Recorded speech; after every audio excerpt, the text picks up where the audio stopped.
नमस्कार दोस्तों, मैं हूं अमित और आप देख रहे हैं नॉलेज नूर। दोस्तों, मेरे व्यूअर ने जानना चाहा है कि Tughlakabad electric loco shed WCR के अंडर में है, फिर इसे दिल्ली डिवीजन के नॉर्दर्न रेलवे के अंडर में क्यों रखा गया है। तो दोस्तों, स्वागत है आपका आज के एक विशेष सेशन में, जहां पर हम चर्चा करने वाले हैं भारतीय रेलवे के एक ऐसे एडमिनिस्ट्रेटिव ऑडिटी के बारे में जो सुनने में थोड़ा अजीब लग सकता है।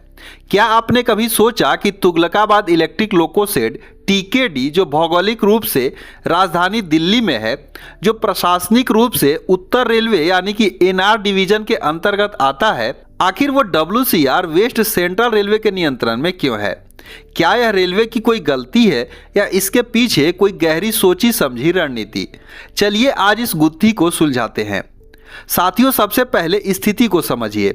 तुगलकाबाद दिल्ली डिवीजन का हिस्सा है।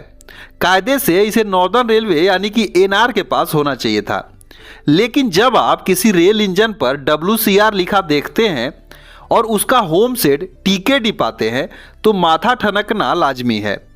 दोस्तों, इसके पीछे मुख्य कारण है ऑपरेशनल इफिशियंसी और हिस्टोरिसिटी। हुआ क्या कि पुराने समय में जब पश्चिम मध्य रेलवे यानी कि WCR अस्तित्व में नहीं था, तब मध्य रेलवे यानी कि CR का यह हिस्सा हुआ करता था। तुगलकाबाद सेट मुख्य रूप से उन इंजनों का रखरखाव करता था जो सेंट्रल रेलवे के रूट पर चलते थे, यानी कि इनका जो मेंटेनेंस और रूट है, तुगलकाबाद सेट मथुरा पलवल दिल्ली रूट पर स्थित है। यह रूट मुंबई से दिल्ली आने वाली ट्रेनों के लिए लाइफलाइन है।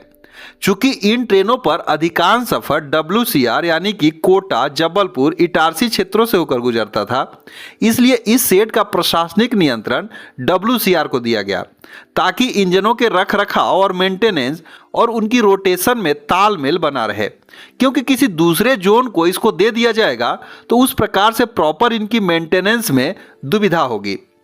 दूसरा है इंटरनल अकाउंटिंग। रेलवे में बजट और इंजनों का जो बंटवारा जोन के आधार पर होता है। WCR को अपनी मालगाड़ियों और एक्सप्रेस ट्रेनों के लिए दिल्ली के करीब एक मेंटेनेंस हब की ज़रूरत थी, क्योंकि इस प्रकार से अगर वहां पर मेंटेनेंस सेट होगा तो उनकी प्रॉपर मेंटेनेंस वगैरह की जा सकती है। और TKD उस भूमिका पर फिट बैठा जहां पर इस प्रकार से इन सब चीज़ों की मेंटेनेंस की जा सके। तो दोस्तों, निष्कर्ष यह है कि रेलवे जो है केवल नक्शे पर नहीं चलता है, बल्कि पटरियों पर उपयोग पर चलता है। भले ही जमीन NR की हो, लेकिन उस सेट के अंदर तेल, पुर्जे और बजट जबलपुर यानी कि WCR हेडक्वार्टर से ही आता है।